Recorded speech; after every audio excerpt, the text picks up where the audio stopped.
नमस्कार, जय हिंद, जय महाराष्ट्र।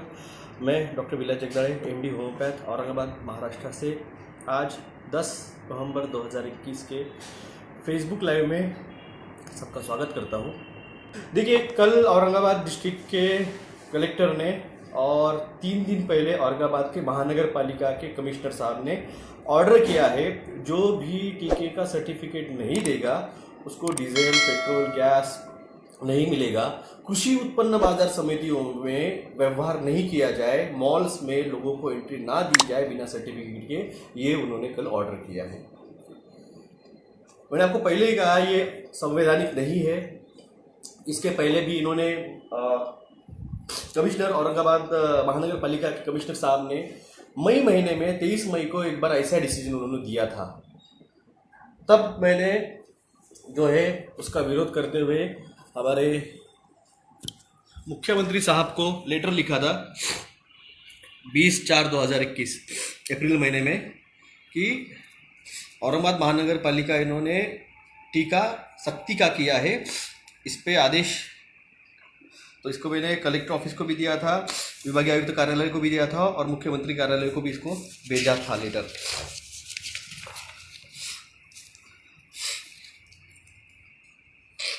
ये पूरी तरह से असंवैधानिक है और हमारे आर्टिकल 25 का हनन करता है। साथ में ये हिटलर शाही का जैसा आदेश है। ये तब मैंने उनको लेटर भेजा था। साथ में मैं कलेक्टर साहब को ये दिखाना चाहूँगा कि विभागीय आयुक्त कार्यालय 30/11/2018 को वैक्सीन कोड स्थापन करने की ऑर्डर दे चुका है।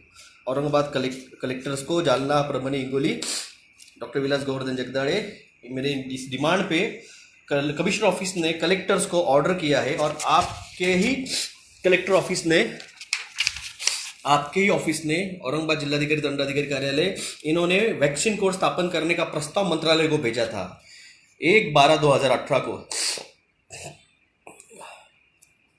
ये आपके ऑफिस की कॉपी है कलेक्टर साहब।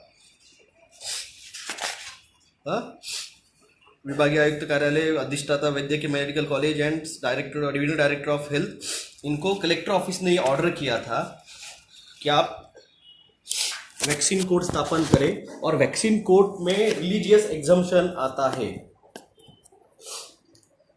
Hero Singh ji, gas, petrol, diesel, electricity नहीं मिलेगी। किसानों को अनाज सब्जी मंडियों में नहीं बेचा जाएगा जो सर्टिफिकेट नहीं दिखाएगा। ये औरंगाबाद कलेक्टर ने कल ऑर्डर किए हैं और इन्हीं कलेक्टर ऑफिस के ये 2018 का वैक्सीन कोड स्टैब्लिश करने का ऑर्डर है।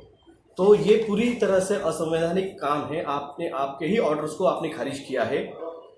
अब मैं औरंगाबाद के जो मेंबर ऑफ पार्लियामेंट जलील साहब है और यहाँ के जो 9 MLAs है, अहमद दानवे साहब, अतुल सावे साहेब, संजय शिरसाट साहेब, सतीश चव्हाण साहेब, बम साहेब, घुमरे साहेब और भी जो भी MLAs है, इन सब का 4 से 5 दिनों में क्या स्टेटमेंट आते हैं। क्योंकि आप लोगों ने हिंदू खतरे में है और हिंदुत्व के ऊपर आपने चुनाव लड़े, आपने धर्म के ऊपर जलील साहब आपने भी चुनाव लड़े और यहाँ पे आपका हमारा धर्म खतरे में आ रहा है। रिलीजियस एग्जम्पशन हमें जो चाहिए, जो मैंने मांग की है और वो नहीं दे रहे हैं। और अब आपका क्या स्टेटमेंट आता है, हम 3 से 5 दिनों में हम देखते हैं। नहीं तो फौजदारी, हम क्रिमिनल मैटर कोर्ट में हम दाखिल कर देंगे इन गवर्नमेंट ऑफिसर्स के खिलाफ। ये पूरी तरह से है और अनकॉन्स्टिट्यूशनल है। आप कहीं भी किसी को भी आने जाने से रोक नहीं सकते हैं। ये कोई ब्रिटिश कालीन सरकारी व्यवस्था नहीं है, ये हमने चुनी हुई है भारत सरकार की, संविधान के तहत ये व्यवस्था है। आप कैसे क्या यहाँ पे ऑर्डर दे सकते हैं? मैं आपको पिछले साल से समझा रहा हूँ। ये लोग करेंगे, आपको डीजल नहीं देंगे, पेट्रोल नहीं देंगे, गैस नहीं देंगे, इलेक्ट्रिसिटी नहीं देंगे, एंट्री नहीं देंगे स्कूल्स में, कॉलेजेस में, एयरपोर्ट पे, बसेस पे। मैं 1.5 साल से आपको समझा रहा था ये होगा क्योंकि ये हो रहा था ऑस्ट्रेलिया में, ये हो रहा था इजराइल में, ये हो रहा था जर्मनी में। डिटेंशन सेंटर्स उन्होंने खोल चुके हैं, फेमा कैंप्स खोल चुके हैं। अगली स्टेप तो ये है, अगर कोई सर्टिफिकेट नहीं दिखाएगा वैक्सीन का तो उसे उठा के डिटेंशन सेंटर में डाल देंगे या फिर फेमा एक्ट में री एजुकेशन सेंटर में उसे डाला जाएगा। ये भी होगा। जिस तरह से ये हुआ ना डिसीजन पेट्रोल डीजल गैस का, ये भी होगा। और कहाँ है हमारे एमएलएज, कहाँ है हमारे मेंबर ऑफ पार्लियामेंट जिनको चुन के दिए आप लोगों ने, क्या कर रहे हैं? कम आपको वीडियो देखे होंगे आपने, कई सारे फुटबॉल प्लेयर्स, कई सारे एथलेटिक्स, कई सारे बॉडी बिल्डर्स हार्ट अटैक से मर रहे हैं। कल का ही बात है, मेरे एक दोस्त थे, उनके क्लिनिक बंद था तो उन्होंने मुझको उनकी जगह पे पेशेंट देखने के लिए बोला था उनके क्लिनिक के। तो मैं गया था वहाँ पे कल 3 घंटे। वहाँ पे सबसे पहला पेशेंट आया था, 20 साल का लड़का था। उसने परसों के दिन सुबह टीका लिया और उसके 1.5 घंटे बाद से उसकी सर्दी, उसकी गले में खराश, बर्निंग पेन और बॉडी पेन रुक नहीं रहा था। कल की बात है, कल का पहला पेशेंट था 11 बजे का उनकी ओपीडी पे।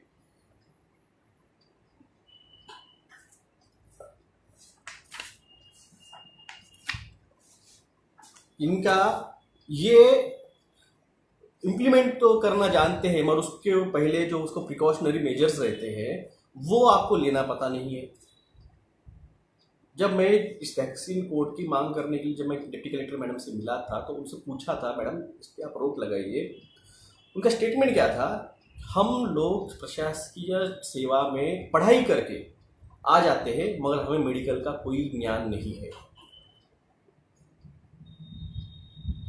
ये सारी चीजें आपको हम समझा रहे, होगा, ये होने वाला है। कोई भी मच्छर या फिर कोई भी आपका मक्खी, अगर किसी एरिया में डायरिया के केसेस आते हैं और किसी एरिया में मलेरिया डेंगू के केसेस आते हैं तो उसका एरिया कवरेंस रहता है। एक मच्छर एक दिन में 8 मील तक हवा के साथ उड़ सकता है। एक मक्खी 8 मील तक हवा के साथ 8 से 10 मील तक उड़ सकती है। तो उसका कवरेज रेशियो जो है वो 8 से 10 किलोमीटर का रहता है और उस एरिया को आपको डिइंफेक्ट करना पड़ता है, वहाँ पे प्रिकॉशन लेने पड़ते हैं। ये प्रिवेंटिव एंड सोशल मेडिसिन में सेकंड ईयर को सिखाया जाता है। BHMS को, MBBS को पता नहीं कब सिखाते, BMS को कब सिखाते पता नहीं, मगर सेकंड ईयर को ये PSM में सेकंड ईयर में सिखाया जाता है हाउ टू प्रिवेंट डिसीजेस। अब टीका जो हम खुद कह रहे थे कि ये म्यूटेटेड, देखिए मैंने आपको तभी भी समझाया था, जो महामारी है SARS-CoV-2 और जो टीका है वो अफ्रीकन इन्फ्लुएंजा है। तो SARS-CoV-2 के आप अफ्रीकन इन्फ्लुएंजा कैसे के मैच करा रहे हो? और ये जो टीका है, ये टीका बनाया गया था HIV के एड्स की वैक्सीन बनाने के लिए। तो मगर उसका इफेक्ट आपको ज़्यादा मिल रहा है तो आपने उसको कोविड-19 में यूज़ कर लिया है।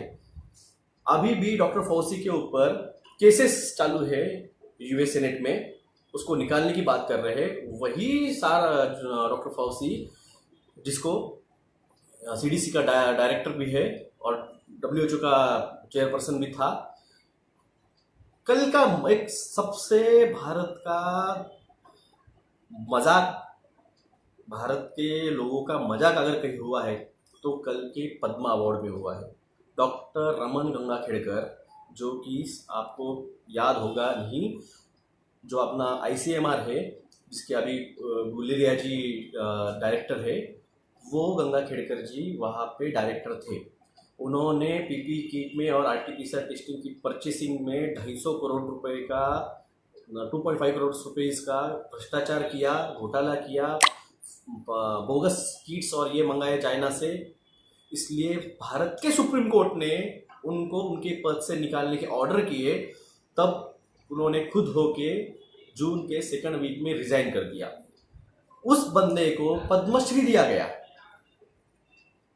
उस बंदे को पद्मश्री दिया गया। करप्शन वाले आदमी को, जिसको सुप्रीम कोर्ट ने हकाल दिया, उसको निकालने की बात की गई। वो एकता कपूर और वो बाकी कंगना रनावत, वो मुझे नहीं लेना देना, वो क्या है वो, मगर ये मेडिकल फैकल्टी है, ये मेडिकल फैकल्टी है और एथिक्स है, मेडिकल एथिक्स की आप गलत चीज पे बात करनी चाहिए। तो रमन गंगाखेड़कर को किस आधार पे आपने पद्मश्री दिया? यहाँ पे भारत में कॉन्स्टिट्यूशनल को रूल आपका रोंदा जा रहा है, आपके राइट्स को रोंदा जा रहा है। और जिन लोगों ने करप्शन किया कि कुत्ते, बिल्ली, गाय, इनमें, सॉरी नेटवर्क प्रॉब्लम था, नेटवर्क इशू, यस अपना वजह जी नेटवर्क इशू था। देखिए, जब रेगुलर नेटवर्क चल रहा है और उसमें अगर डिस्टर्बेंस आता है, आपके फ़ोन ड्रॉप्स अगर होते हैं, तो समझ लीजिए टेस्टिंग चालू कर दिया इन्होंने 5G का। मैंने आपको कहा था जब आपकी घड़ियाँ बंद गिरती है, रिस्ट वॉचेस और वॉल वॉचेस, वो जब बंद गिरना चालू होती है, इसका मतलब टेस्टिंग चालू हुआ है। इलेक्ट्रोमैग्नेटिक पल्स की वजह से बैटरी जो है वो ड्रेन आउट होती है, और गए 8 दिन से मेरे यहाँ की वॉल क्लॉक्स और रिस्ट वॉचेस बंद गिर रही है। मैंने आपको पिछले साल भी ये बताया था, और ये फरवरी में भी हुआ था। वॉच मेरी लगभग 2 मिनट पीछे चल रही थी। मैं मुंबई गया था और ट्रेन मेरी मिस होने वाली थी, सिर्फ 2 मिनट पीछे चल रही थी मेरी वॉच। तब मैं ट्रेन में सोच रहा था कि मेरे से कैसी क्या गलती होगी, ट्रेन कैसे क्या मिस हो रही थी। तो आज फिर से मैं बोल रहा हूँ, फरवरी के 24 फरवरी की बात थी, उसके 15 दिन बाद लॉकडाउन लगा था महाराष्ट्र में, जब बंगाल के चुनाव चल रहे थे। अब देखिए, अब ये महाराष्ट्र में फिर से वॉचेस बंद करना चालू हुआ है। 15 दिन से 20 दिनों में ये लोग फिर से नाटक करेंगे, थर्ड वेव आई, क्योंकि इनके हाथ में है रेगुलेशन। इलेक्ट्रोमैग्नेटिक फील्ड जो है, टेस्टिंग एंड ट्रायल, जैसे मुकेश अंबानी ने कहा था हम दिवाली के बाद में 5G लॉन्च करेंगे, इनके हाथ में है।